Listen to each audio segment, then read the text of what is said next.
દેજો મમ્મી.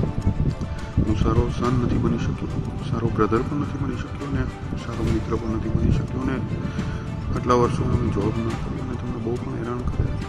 મેં એવું નહોતો કરવો માંગતો. હું આવું નહોતો. મને સમજ હું થાકી ગયો છું, અંદરથી બહુ તકલીફમાં છું. મને માફ કરી દેજો પ્લીઝ. ગિરેશભાઈ, રાહુલભાઈ, બનેવી, મમ્મી, બેન, મમ્મીને સાચવજો પ્લીઝ. ગિરેશભાઈ, રાહુલભાઈ, મમ્મીને સાચવજો તમે પ્લીઝ. અને હું મરી જાઉં તો કોઈ પણ જાતની મારી છેલ્લી વિશ છે કે પોલીસમાં કોઈ પણ જાતનું મારું કાંઈ બહારનું આવે કે કાંઈ પણ એવું કે જેનાથી દુઃખ પહોંચે કોઈને પણ પ્લીઝ માફ કરી દેજો બધાને પ્લીઝ. માફ કરી દેજો પ્લીઝ, માફ કરી દેજો. આજકાલ આજના યુવા પેઢીને થઈ શું ગયું છે?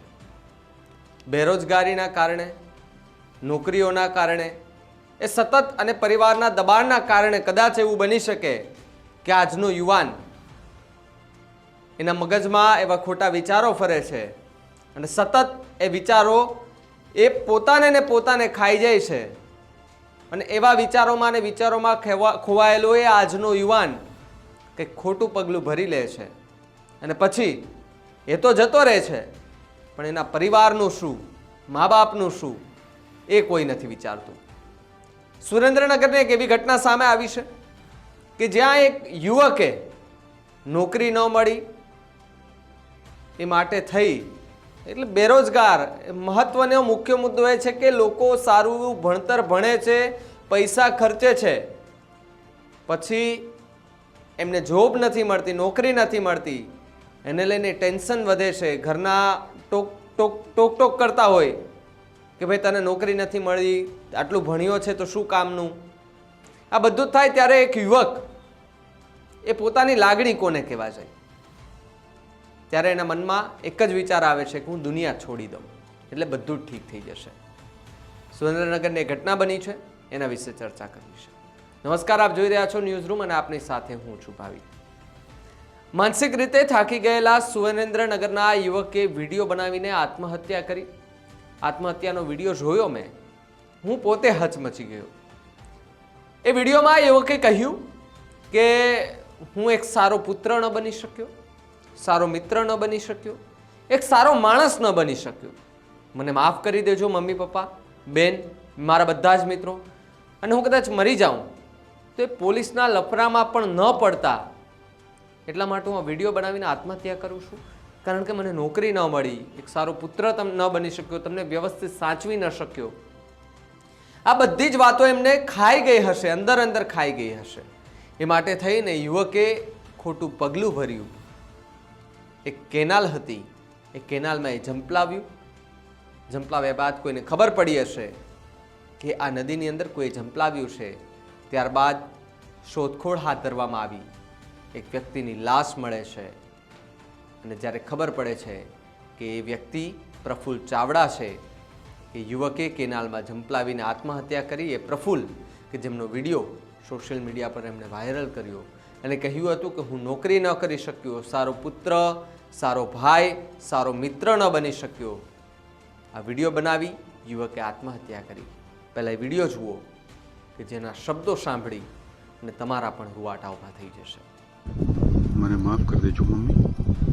હું સારો સન નથી બની શક્યો, સારો બ્રધર પણ નથી બની શક્યો ને સારો મિત્ર પણ નથી બની શક્યો ને આટલા વર્ષો હું જોબ ના કરી અને તમને બહુ પણ હેરાન કર્યા છે.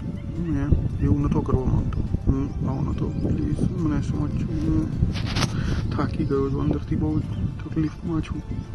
મને માફ કરી દેજો પ્લીઝ. ગિરેશભાઈ, રાહુલભાઈ, બનેવી, મમ્મી, બેન, મમ્મીને સાચવજો પ્લીઝ.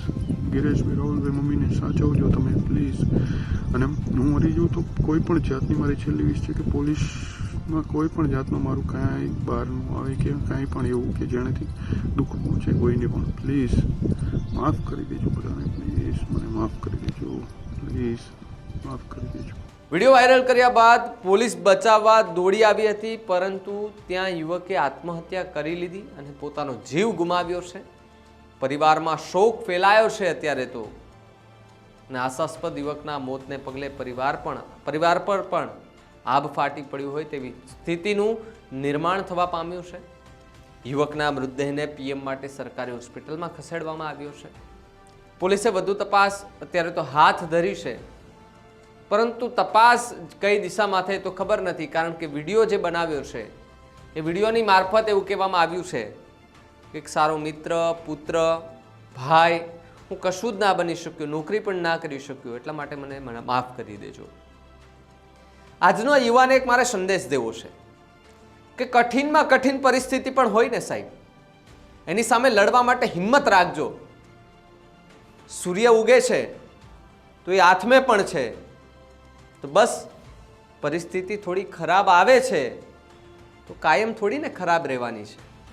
એક દિવસ તો સારું થવાનું છે ને. આપણે ગીત ઘણીવાર આપણે સાંભળીએ છીએ કે સુખનો સૂરજ ઉગશે, તો એક દિવસ તમારો સુખનો સૂરજ ઉગશે સાહેબ. નિરાશ થવાની ક્યાં જરૂર છે? આટલી દુનિયા, આવડી મોટી દુનિયા છે, કરોડો લોકો, અબજો લોકો છે, બધા થોડા મોજથી ફરે છે. બધાને કંઈકનું કંઈક ટેન્શન તો હોય જ છે. એ ટેન્શનનું નિવાકરણ માત્ર એ મોત નથી. ભગવાને સારી એવી જિંદગી આપી છે તમને સારા કંઈક કાર્યો કર્યા હશે ગયા ભાવમાં, તમને એ માટે થઈને આ વખતે મનુષ્યનો અવતાર આપ્યો. અને મનુષ્યનો અવતાર આપ્યા પછી પણ આપણે શું કરીએ છીએ કે ખોટા વિચારોમાં અને વિચારોમાં આપણે ખોટું પગલું ભરી લઈએ છીએ. મહેરબાની કરીને આવું ન કરો, કારણ કે મરવું એ કોઈ પણ જાતનો ઉપાય નથી. અને મરવું જ હોય તો પહેલાં તમારા પાછળ છે એમના વિચાર કરજો. તમારા મા, બાપ, ભાઈ, બહેન, દીકરી, મિત્ર, આ બધાના વિચાર કરજો કે તમને 9 મહિના કુંખમાં રાખી અને જણ્યો હોય એ માતાનું શું થશે, માતા પર કેવી આભ તૂટી પડશે. તમારો એ બાપ કે જેમણે નાનપણથી તમને ઉછેરીને મોટો કર્યો હોય, ભણાવી ગણાવીને સારી એવી તમને એક એવી ઓળખાણ અપાવી હોય, એ બાપ ઉપર શું વીતશે. એ બેન વિચારમાં હશે કે મારો જવતલિયો. આ બધી જ વિચારો મગજમાં રાખજો. પણ જો આ બધી જ વસ્તુ મગજમાં નહીં હોય ને, ત્યારે તમને આવા વિચારો આવશે. આવા વિચારો લાવવા વાળાથી દૂર રહેવાનું. આવા વિચારો આવે ત્યારે કોઈ એક એવો મિત્ર રાખો ને. દુનિયામાં તો ઘણા બધા લોકો હોય છે, એક એવો મિત્ર રાખો કે જેને તમે ખંભે માથું મૂકી અને બધું જ કહી શકો. આપણે કહેવાય, એક કહેવત છે ને એમ કે મિત્ર એવો કીજીએ જે ઢાલ સરીકો હોય, બરાબર ને, કે દુઃખમાં આગળ હોય, સુખમાં ભલે ને પાછળ હોય. સુખમાં તો એ મિત્રને પણ નથી ખબર કે હું ક્યાં છું ક્યાં નહીં, પરંતુ જ્યારે દુઃખ પડે ને ત્યારે એક એવો મિત્ર રાખજો કે એની પાસે રૂપિયા ન હોય તો એ કશું વાંધો નહીં, જમીન જાયદાદ કશું ના હોય તો વાંધો નહીં, મિત્ર એવાને બનાવજો. ગરીબ ઘરનો દીકરો હોય ને સાહેબ, એની મિત્ર તો તમે રાખજો એકવાર. તમે ખાલી એવી મુસીબતમાં પડશો ને, ખાલી ખંભે હાથ મૂકીને એટલું કહેશે, ભાઈ મુંજામાં હું છું તારી સાથે, ભલે એની પાસે કશું જ નથી, પરંતુ એ તમને તમારી પડખે ઊભા રહેશે. એક મિત્ર એવો પણ હોવો જોઈએ કે જે એની બાજુમાં બેસી અને તમે તમારી વાત કરો ને તો સામેથી સલાહ ન આપે, એ સહકાર આપીને કહે, ભાઈ મુંજાઈ ગયો છું, શું લે ચાની ચુસ્કી માર, જીવન છે ચાલ્યા કરે. જો આવું કહેવાવાળા મિત્રો તમારા જીવનમાં હોય ને તો એને ખોવાના નથી ક્યારેય. તમારે ક્યારેય તમને પૂછે ને કે તમારી વાત પરથી જ્યારે એક મિત્ર ઓળખી જતો હોય કે ભાઈ તું કંઈક ટેન્શનમાં છે, આવા મિત્રો રાખજો. બાકી આ જમાનામાં લોકોને ઓળખવા પણ અઘરા છે. તમે વાત કરતા હોય ત્યારે જો તમને ઓળખી જાય કે ભાઈ તારી વાત પરથી એવું લાગે છે કે તું કંઈક મુસીબતમાં છે, ટેન્શનમાં છે, જે હોય મને કે. જો આવા મિત્ર તમને પૂછવાવાળા હોય ને તો એમને ન ખોતા. તમારું જે પણ ટેન્શન હોય ને ત્યાં હળવું કરી દેજો.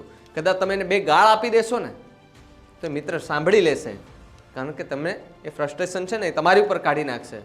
પણ પછી એ છેલ્લે સોરી તો કહેશે ને કે સોરી એવો યાર, પહેલાંનો ગુસ્સો તારી ઉપર ઉતરી ગયો. એટલે માટે થઈને મિત્ર એવો પણ રાખવો. મરવું એ કોઈ ઉપાય છે નહીં. જેમ જન્મ આપ્યો છે ભગવાન એ જ રીતે મૃત્યુ પણ આપે છે, પણ એનો સમય હોય છે. પરંતુ આપણામાં એટલી સહન શક્તિ જ નથી. એ સહન શક્તિ રાખવી પડશે.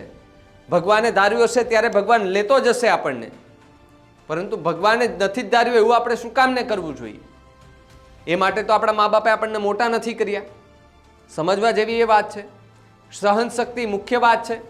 કોઈ પણ પરિસ્થિતિ હોય, કઠિનમાં કઠિન પરિસ્થિતિ, એક રોટલી મળતી હોય તો એક ખાઈને સૂઈ જવું, બેની લાલચમાં ન આવવું. લાલચ પણ ક્યારેક ક્યારેક માણસને ખોટા રસ્તે ચડાવી દે, ઊંધા રસ્તે ચડાવી દે, અને માણસ ચડી પણ જાય. પછી જિંદગી બરબાદ કરવાનો સમય આવે ત્યારે અફસોસ કરે કે હું ખોટી જગ્યાએ ભરાઈ ગયો હતો.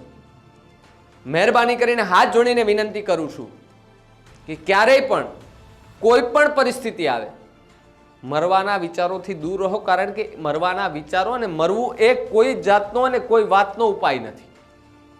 સુરેન્દ્રનગરના યુવકે જે કર્યું એ ખોટું કર્યું છે, પણ કદાચ મને એવું લાગે છે કે એની સહન શક્તિ પૂરી થઈ ગઈ હશે. કારણ કે એની જે બોલવાની રીત છે, એની પાસે શબ્દો નથી. એ લગભગ વાતે વાતમાં સોરી કહે છે. એટલે એ માણસ ઉપર શું વીત્યું હશે મને નથી ખબર, પણ એ માણસ એ કેટલો કંટાળી ગયો, એટલે એટલી હદે કંટાળ્યો છે આ જિંદગીથી કે છેલ્લે એને આવું પગલું ભરવું પડ્યું. પણ મહેરબાની કરી બે હાથ જોડીને વિનંતી કરું, આવું કોઈ પગલું ન ભરો. કારણ કે તમારી પાછળ તમારા માટે ઘણા બધા લોકો જીવે છે, એમની સામે પણ જોજો. કારણ કે તમે જતા રહેશો ને તો એ લોકોનો સહારો વિખાઈ જશે. ફરી એકવાર કહું છું, મરવું એ કોઈ પણ જાતનું સોલ્યુશન નથી નથી નથી. આખા મુદ્દે તમારું શું માનવું છે અમને કમેન્ટ કરીને ખાસ જણાવજો. તો આવા જ વધુ સમાચાર માટે આપ જોતા રહો ન્યૂઝ રૂમ. નમસ્કાર.